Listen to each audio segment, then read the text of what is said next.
And for those that don't know, PECS, or the Picture Exchange Communication System, is a system that... My name is Nancy Marchese. I'm a board-certified doctoral level behavior analyst and a clinical psychologist. My goal is to help 2 million children with autism and their families by transforming their lives, and I can't wait to help you too.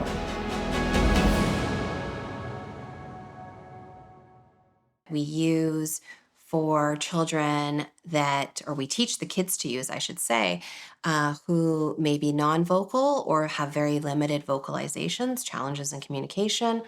And it's empowering for them because that's their voice. And they learn to exchange pictures as a part of their communication. Some may move on to more sophisticated devices that are on iPads and different ways of communicating, but many of them start with those pictures and the exchange. And so there's so many levels that story has such incredible impact, right? Like one is, here is a child who would not have been able to express really anything if they didn't have this system, right? And that can lead to all sorts of challenges in life. I always believe that, this is one of those areas that comes down to like our human rights. Like we should be able to express our wants and needs. It's a fundamental skill that all humans should be able to have, even if they can't vocalize. It doesn't matter.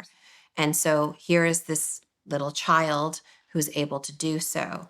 And then it's just so beautiful because it takes it up a notch for me, because as a parent, we get the joy of hearing our children at some points in their life, although I have teenagers now, so I don't hear it as much, but it's okay, it'll come back, expressions of love and connection with us. And we can do the same. It can be reciprocal. It's important what connects us as a family.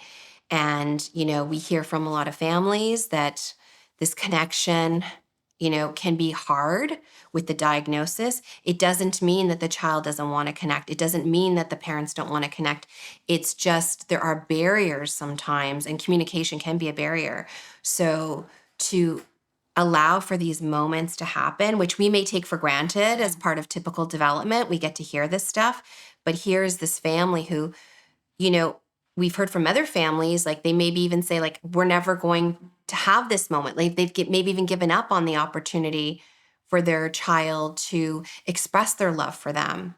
They may say at some point, because this child was much older than the phase where you may hear this kind of stuff from kids. So, we're talking like 5, 6 years old, and parents have never heard, those type of expressions. They may think, well, it's just never going to happen. It's just never going to happen. And for this child to be able to, on their own, give that picture, I love you, to their mom, it's just magical. It's incredible. That's a gift that it doesn't matter, what you can give somebody in life. That is like, there's no words, there's nothing, there's no better reward than that, to be able to empower that child and that family to connect. It's such a beautiful, beautiful story. There's only so much we could cover in the short amount of time we had today. If you found value in what we talked about, go to breakthroughautism.ca, join our newsletter, and also follow me on my socials.